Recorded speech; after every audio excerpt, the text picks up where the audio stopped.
চৈত্র সংক্রান্তি আর নববর্ষের আগাম শুভেচ্ছা জানিয়ে আজকের পথ চলা শুরু করি। শুভ সকাল। এই রোদ্দুরে গাছগুলোর কি অবস্থা, তাই একটু জল স্প্রে করছি। এই যে নিচে চৈত্র মাসের পয়সা তুলছে।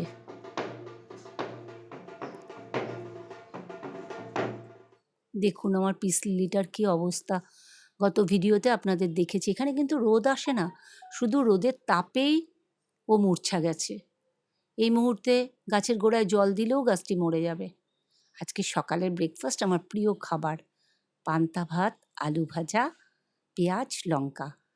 যতই আমরা মাছ, মাংস, বার্গার, পিৎজা খাই না কেন, গ্রীষ্মের দুপুরে পান্তা ভাতের মতো তৃপ্তি, ঠিক যেন মায়ের গন্ধ মাখানো শাড়িটা যখন আমরা পরি যে অনুভূতি হয় সেরকম লাগে।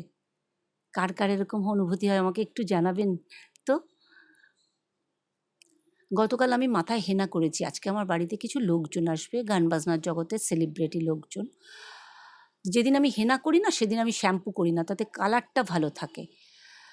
তো চুলটাকে আরও শাইনিং আর স্মুথনিং করার জন্য দেখুন ঘরোয়া একটা উপকরণ আমি ব্যবহার করি। আমার গাছের অ্যালোভেরা নিয়ে এসেছি। যাদের অ্যালোভেরা গাছ নেই তারা বাজারের অ্যালোভেরা ব্যবহার করলেও হবে। অ্যালোভেরা থেকে ওর জেলটা আমি বার করে নেব আগে।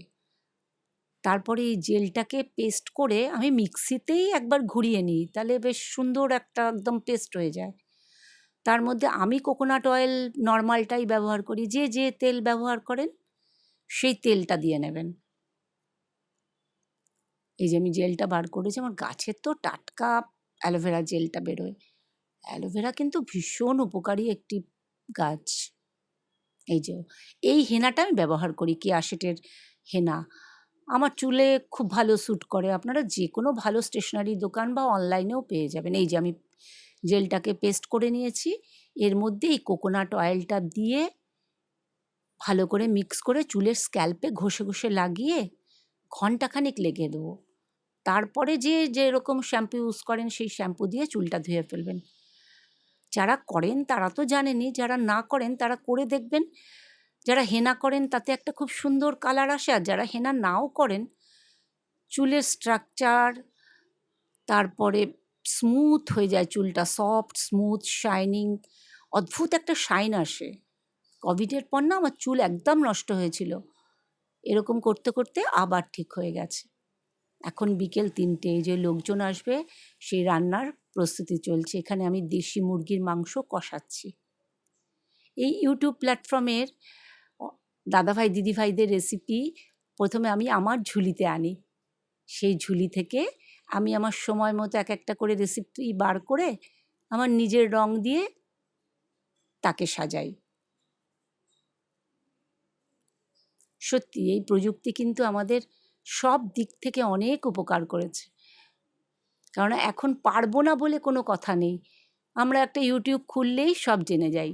এরকমই একটি প্রস্তুতি চলছে। আজকে দই পানির করব। ওনারা ডিনার করে যাবেন। এই গরমে না কাউকে ডিনারে বা লাঞ্চে ডাকলে খুব টেনশন হয়, কী খাওয়াবো?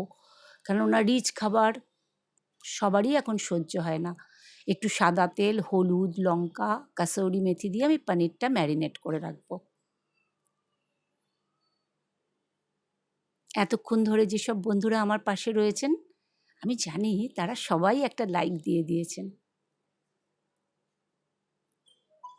এই যে লঙ্কার গুঁড়ো, হলুদ, নুন, মিষ্টি, তেল, এই যে কাসৌরি মেথি দিয়ে আমি পনিরটা ম্যারিনেট করব। আর যেসব বন্ধুরা এতক্ষণ ধরে আমার ভিডিও দেখছেন অথচ এখনও আমার বন্ধু হননি, তারা একটা সাবস্ক্রাইব করে আমার পাশে চলে আসুন বন্ধু হয়ে। আমিও কিন্তু খুব খারাপ বন্ধু হব না, আমাকেও পাশে পেয়ে যাবেন সময় মতো। এই যে ম্যারিনেট করে আধা ঘন্টা ঢেকে রাখবো। তারপরে সাদা তেল আর একটু মাখনে পনিরটা খুব আলতো করে ভেজে নেব, কেননা পনির খুব শুকি, একটু জোরে নাড়ানাড়ি করলেই এই দুটুকরো হয়ে যাবে। এই যে জাস্ট হালকা এক পিঠ ভাজা হয়েছে, আমি পনিরটা তুলে নেব। খুব ঠান্ডা একটা রেসিপি কিন্তু, কেননা মিষ্টি মিষ্টিও লাগে খেতে। ঝাল আমি এখানে হয়তো একটা কাঁচা লঙ্কা ইউজ করেছি, যারা লঙ্কা খান না বা ঝাল খান না তারা লঙ্কার দানাটা ফেলে শুধু লঙ্কাটা দিলেই হবে। এবার কড়াইয়ে সাদা তেল দিয়ে তার সঙ্গে একটু বাটার মিশিয়েছি, কারণ বাটার পনিরের সঙ্গে খুব ভালো যায়। তেজপাতা, শুকনো লঙ্কা, দারচিনি, এলাচ ফোড়ন দিয়েছি।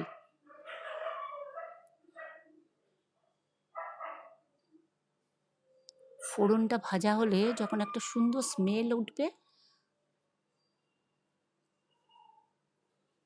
তখন আমি এখানে একটু আদা, একটা কাঁচা লঙ্কা, টমেটো মিক্সিতে পেস্ট করে নিয়েছি, ওই মশলাটা দিয়ে দেবো। আর একটা বাটিতে আমি পরিমাণ মতো টক দই, হালকা শুকনো লঙ্কার গুঁড়ো, ঠিকঠাক ধনের গুঁড়ো, জিরের গুঁড়ো 1 চিমটি, নুন, মিষ্টি দিয়ে একটা পেস্ট তৈরি করেছি। যখন টমেটোটা হালকা ভাজা হয়ে যাবে, আদার গন্ধটা চলে যাবে, তখন এই পেস্টটা দেব।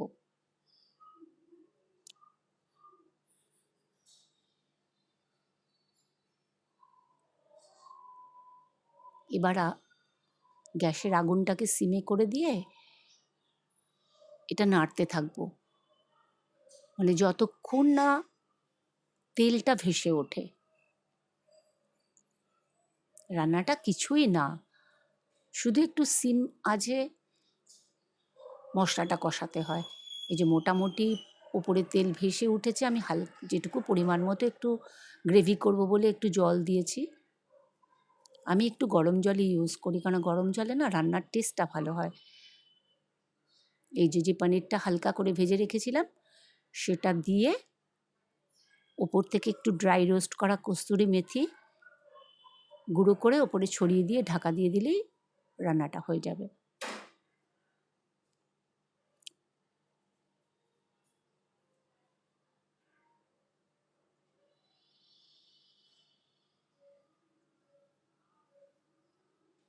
খুব সুন্দর একটা কালার এসছে দেখুন। এই যে এটা আমি ড্রাই রোস্ট করে রেখেছিলাম।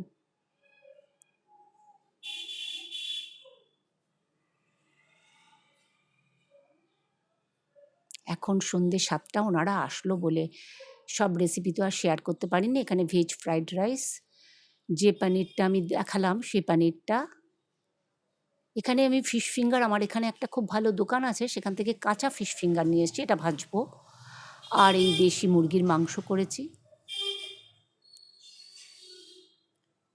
ওদিকে গরম জলে চায়ের পাতাটা ভিজিয়ে রেখেছি, কেননা ওনারা এসে গেছেন। এরপরে আমি ব্যস্ত হয়ে পড়ব, তাই ভিডিওটা আর বেশি দূর এগোবো না। আরেকটি নতুন দিনে আপনাদের সঙ্গে আবার আমার দেখা হবে। ফিঙ্গারটা ভাজা হয়ে গেলেই চাটা রেডি হয়ে গেছে। এখানে আমি চায়ের সঙ্গে চিপস, সল্টেড কাজু আর বিস্কুটের অ্যারেঞ্জমেন্ট করেছি। সবাই ভালো থাকবেন, সুস্থ থাকবেন।